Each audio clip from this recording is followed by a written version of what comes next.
What's up, everybody? We are back with some more Walt Disney World adventures. This is my second trip to these parks in 3 years. Yes, I skipped last year, went 2022. If you saw my videos back then, you know I have a good friend who lives in Orlando, and she asked me to come on down, so I did. And this time we did it right. So last time I went to Orlando, I had no intention of going to Disney World, and it was kind of an ad hoc, ad-libbed situation. I think it was like 2 p.m. We were there. There was a gate. We just kind of walked in, $230 later. This time it was damn near $250 just for one day. But that's for the park hopper option. But it was all planned out. I wanted to do most of the talking on this splash screen, I'll call it. This is not my photo, by the way, so if the owner of this sees this, I might have to take this video down. But yeah, my friend I've mentioned many times, I think, is a Disney pro, and knowing that we were planning on going, from the get-go, she planned out this incredible itinerary, and we maximized our day to the fullest. But that involved jumping around all 4 of the parks, waiting in virtual queues, which you can't do until you're physically in the park. Yeah, I've learned a lot of things about how this whole process works.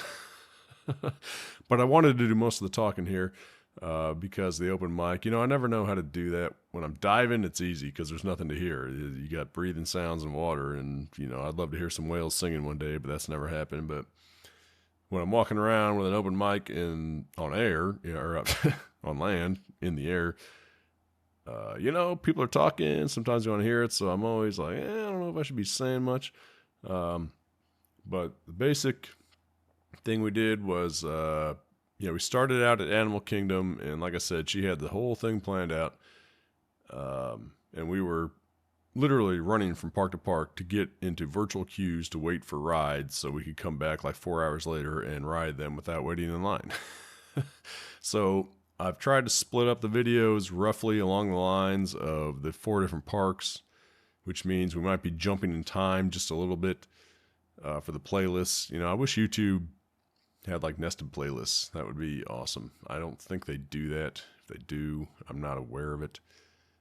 Yeah, I would love to have like a Disney playlist, and then under that have like an Epcot, and then Hollywood Studios, and then like that. But I don't think they do that. I think you just get one level of playlist and that's it. So this is kind of the intro to the whole thing, even though that's going to be on the Animal Kingdom playlist. But yeah, I think that's all I wanted to initially say. I might interject here and there, but it's mostly going to be me not talking and listening to the wonderful banter that me and my friend, go back and forth with. So hope you find it enjoyable, and here we go. Both.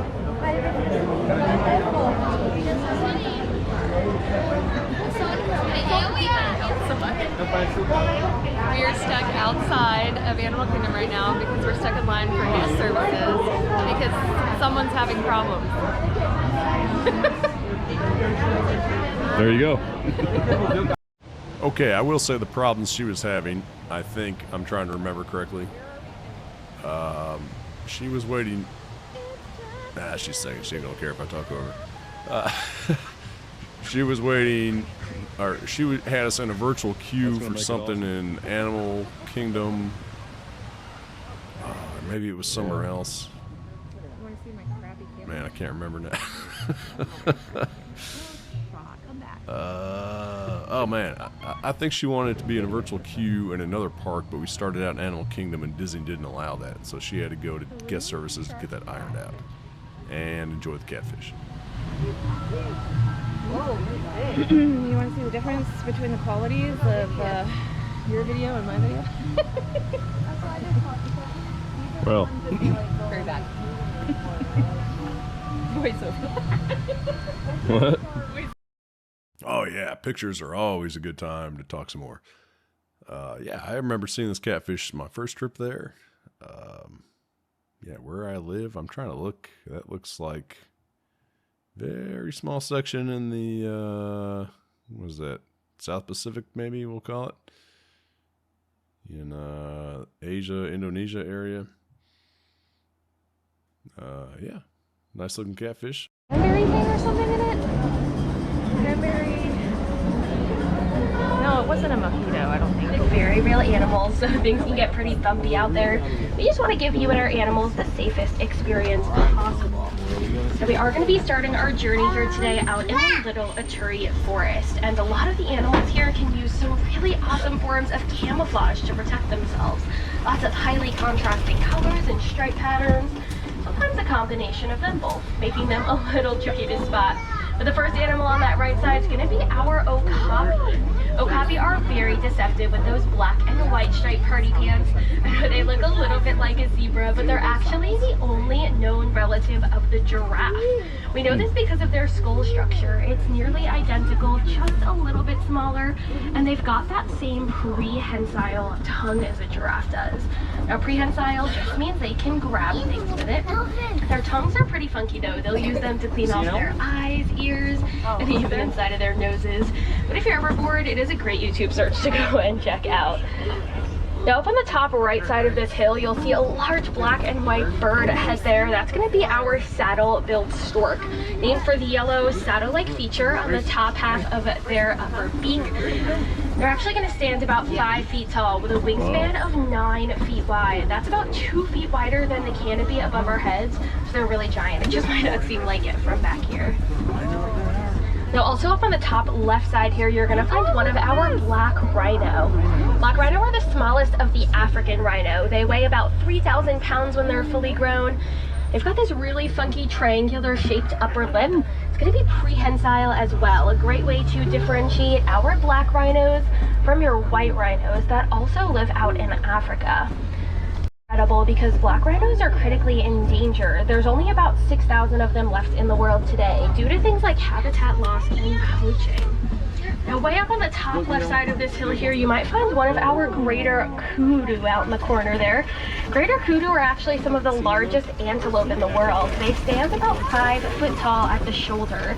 And we know those are female kudu because they actually don't have any horns on their head.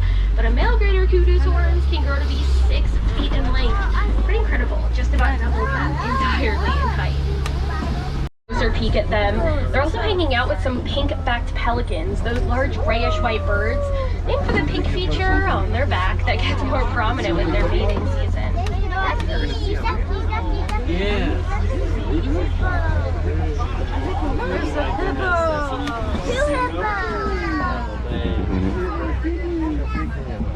Now also on that left side, you're gonna find our bloat of hippos. That's what we call a group of hippos like this, a bloat. Hippos do spend most of their time through the day in the water to keep themselves cool, but despite how much time our hippos spend in the water, they're not very good at swimming. Hippos have such a high percentage of muscle and such a low percentage of body fat that they don't have the buoyancy to float or swim. So our hippos actually sink to the bottom of the river where they stand, walk, or even hop along the river floor to help them move along just a little bit faster out here. But definitely hold on tight over this bridge. It's going to get the alligator. We are out in crocodile territory. Off on that left side, you'll find our Nile crocodile. Oh, the crocodile. Nile crocodile. We're going to be as long as a giraffe is tall. Just make sure those little ones are fully seated, my friends. We're about to head out onto the savannah. Our savannah here is home to some of our most popular animals like giraffes, baby elephants, and even some big cats. So we'll get down there and see who we can find. We see some giraffe off in the distance. We'll do our very best to work our way farther up there and get a close view at them. Of course, they're pretty easy to spot from far away. Being the tallest animals in the world, they stand 16 to 20 feet tall, fully grown. They're even born standing at about 6 feet tall. But with the super long necks giraffes are known so well for, they only have 7 vertebrae, or bones, in their necks. Doesn't sound like a lot because it isn't. It's actually the same number as humans have. They're just a little larger, of course. Off on the left, you'll find our pack of African painted dogs. Now these painted dogs are beautiful. One of my favorite animals here on the reserve. He's eating his lunch, his breakfast. He's got These bones. painted dogs are named for this beautiful pattern on their coat, and they're actually some of our most successful hunters. They're going to be 3 to 4 times more successful in every single one of your hunts than your lions will be. And they're quite unique, led by not only an alpha male, but also an alpha female who work together to lead their pack. I actually have not seen them backwards before.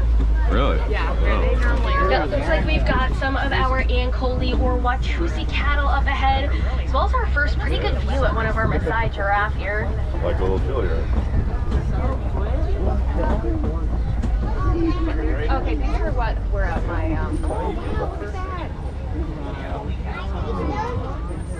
And those Ankoli or Watusi cattle are named after the Watusi tribe that originally domesticated them. Their horns are giant, of course, growing to be 6 feet in length. They're not very heavy though, almost entirely hollow, with a honeycomb structure inside to help them keep cool. and totally cattle. As we get a closer view at some of these giraffe, you might notice their tongues. Their tongues are prehensile, like we talked about with those okapi, but they've got this really unique purple or bluish coloring to them that actually helps to protect their tongues from getting sunburned. That's because our giraffes' digestive systems only work properly if they use them the entire day. So these giraffes eat for about 99% of the day. They only rest for about 30 minutes, usually in small spurts of 2 to 3 minutes at a time, mostly while they're standing up. Sable antelope. Now these sable antelope are actually our emblem here on the reserve because they're the only antelope in the world that never back down from a fight. In fact, they'll even use those horns on their head to fight off something like a lion if they needed to. Now continuing along, it looks like we found some springboks scattered about, these small brown, black, and white antelope, named after their ability to spring straight up in the air 6 feet. They can jump 13 feet straight across. When they're excited, they jump like that multiple times in a row, but if those jumps weren't impressive enough, they reach speeds of 55 to 60 miles an hour, placing them in the top 10 fastest land animals in the whole entire world. Your point. Shaped like the continent itself of Africa.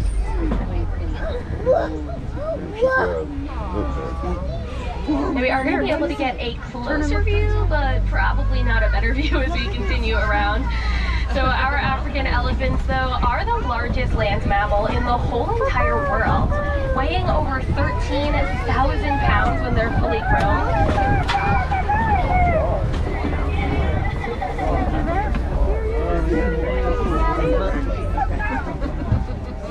Now, despite their size, our elephants are actually going to be afraid of bees. That's because they have really sensitive skin, and getting stung by a bee would hurt them a lot. They're really, really smart though, and they've got great memories.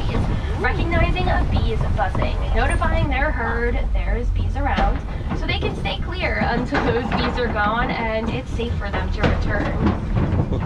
Now, speaking of herds of elephants, I know when you only saw one out here all by himself, it may seem really sad and lonely. I promise it's not though, it's entirely normal. Herds of elephants typically consist of females and their babies. So as your males get older, when they no longer need their moms and herds for food and protection, they tend to head off by themselves and live that solitary lifestyle. Now, if you remember coming down onto the savannah, we talked about important animals like giraffes who keep our trees healthy, and our elephants here on the reserve. Yeah, they're eating. Let's keep the hay up in this trunk. Mommy, that's how. Yeah, look at the elephants, right? You might see those prehensile trunks being put to good use. They are pretty impressive. And what's even more impressive about them is how many muscles those trunks have. You know, us as humans have under 1,000 muscles in our bodies, but one elephant trunk can have over 100,000 muscles, more than 10 times the muscles we have in our entire bodies. Those muscles are used for incredible things, of course. They knock down trees and find food that's a little bit too far out of their reach, but even do cool things like carrying those. Now, greater flamingos are the lightest pink of the flamingos. They hatch with gray feathers that come out over the course of a year or so. And this pink of theirs simply comes with time. It comes with something called beta-carotene in their diets. Their diets consist primarily of shrimp and brine. So the same thing that makes our shrimp pink is actually the same thing that makes our flamingos pink. How would you like to be down in there? They've got these really cute heart-shaped noses on them, and waterbuck are of course named for how much time they spend around water. Unlike most kinds of antelope, these waterbuck don't usually migrate all that often. They typically make pretty permanent homes around watering holes. Those watering holes actually help them to protect each other from predators, like the cheetahs we'll find up ahead here on that left side. Cheetahs are the fastest land animals in the entire world. They reach speeds of 65, some topping out at over 70 miles an hour. But these cheetahs are actually the smallest of the large cat, only weighing in around 100 to maybe 150 pounds when they're fully grown. They've got these beautiful black tear stain-like lines under their eyes, acting as awesome now. This is a great time to come, man. Wouldn't want to meet that sucker on the other side of the Now, our fence. lions spend most of their time throughout the day sleeping, or at least resting, to help conserve their energy for when they go out hunting at night. Our females are the ones that go out and do the hunting, while your males stay back and protect their... Now, those white rhinos are heading over into a direction that we're going to be heading as well, so we should catch one really good look at her in just a moment. Let's try and get one last good look at these lions, though.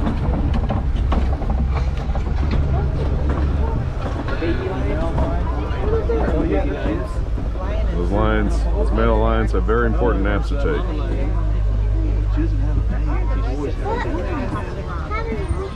What's she doing just lazing around? She should be out hunting. I don't know if happy. Now, if you do happen to be here tonight around sundown, keep those ears peeled if you think you're on view with them. Now, white rhinos are the largest of the rhinos, weighing up to 6,000 pounds when they're fully grown. They're the only sociable rhino in the world as well, traveling in these herds or crashes as we call them.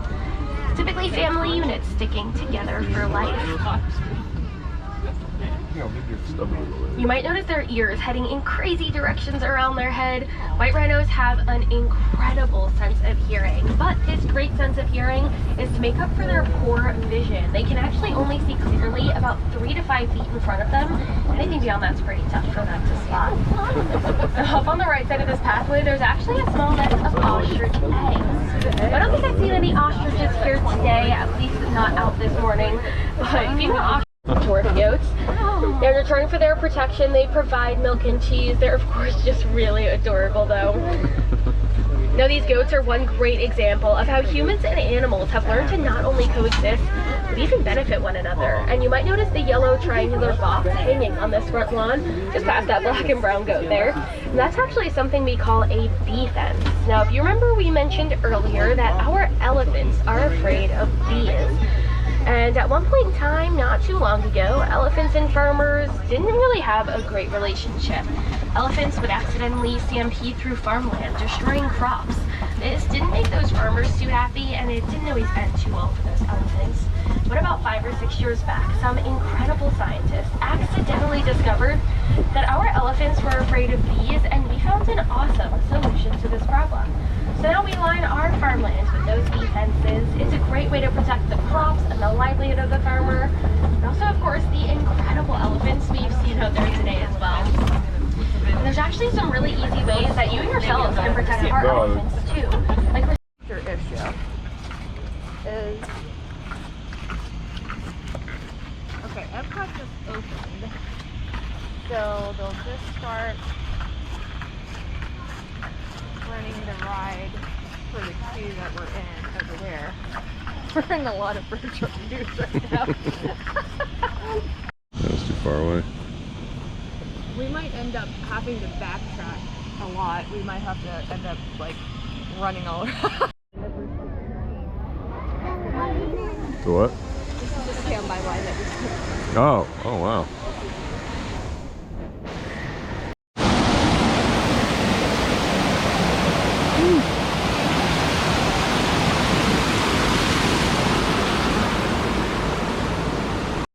Alright, I'm not sure what this is called. Yeti ride or something? Yeah, I really didn't want to talk during the African safari because she was incredible. Just spitting out fact after fact after fact about all those animals. Just really incredible. Great, so great.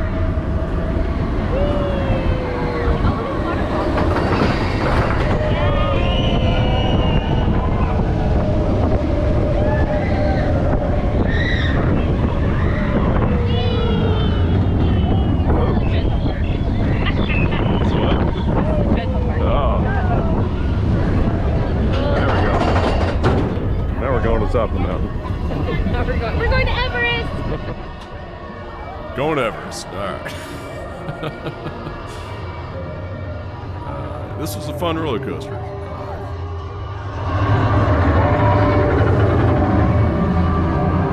Oh, there's the glow! Look at the glow! That's where we're going. Yeah, that's a little far.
Unfortunately, this is the only roller coaster I really filmed. The other ones we rode, Guardians of the Galaxy at Epcot, completely inside and dark. I feel like I'm missing one. Wow. Wow.